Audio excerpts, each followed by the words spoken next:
உங்கள் வாழ்க்கையில் ஒரு விஷயத்தை சொல்லட்டுமா?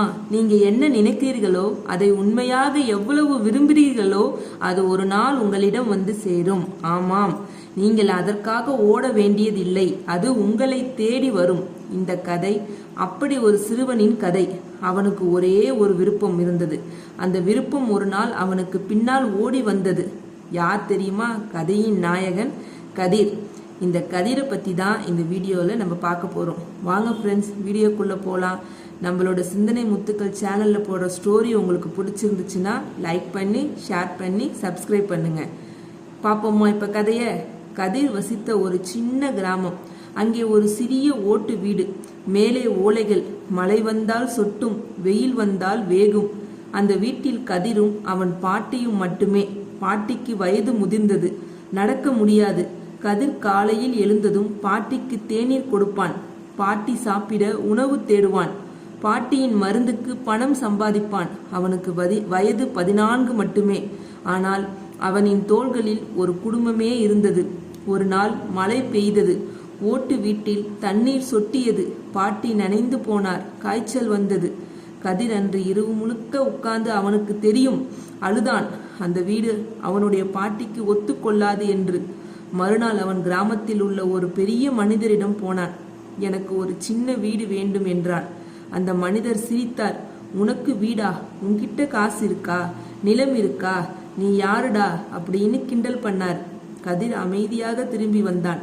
ஆனால் அவனுடைய மனசுக்குள் ஒரு குரல் சொல்லிக்கொண்டே இருந்தது, எனக்கு ஒரு வீடு வேண்டும். அன்று முதல் கதிரை ஊரே கேலி செய்ய ஆரம்பித்தது. பாட்டிக்கு வீடு வேண்டுமாம், இவனுக்கு வீடு கட்டணுமாம். இவனுக்கு என்னடா தெரியும் வாழ்க்கையை பத்தி?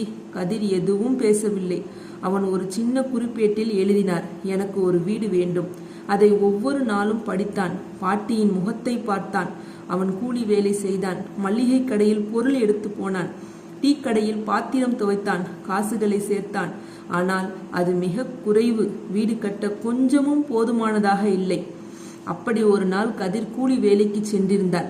அங்கே ஒரு பெரிய மனிதர் வந்தார். அவர் ஒரு தொண்டு நிறுவனத்தின் தலைவர். அவர் ஊரில் உள்ள ஏழை மக்களை பார்க்க வந்திருந்தார்.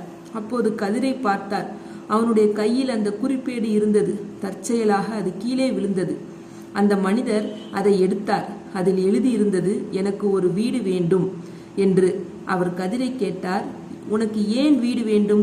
கதிர் சொன்னான், என் பாட்டி மழையில் நனைகிறாங்க, வெயிலில் வெதுவெதுக்கிறாங்க, அவங்களுக்கு ஒரு சின்ன கூரை வேண்டும், அவ்வளவுதான். அந்த மனிதரின் கண்கள் கலங்கின. அவனால் பேச முடியவில்லை. 3 மாதங்கள் கழித்து கதிரின் வீட்டு முன் ஒரு லாரி வந்தது.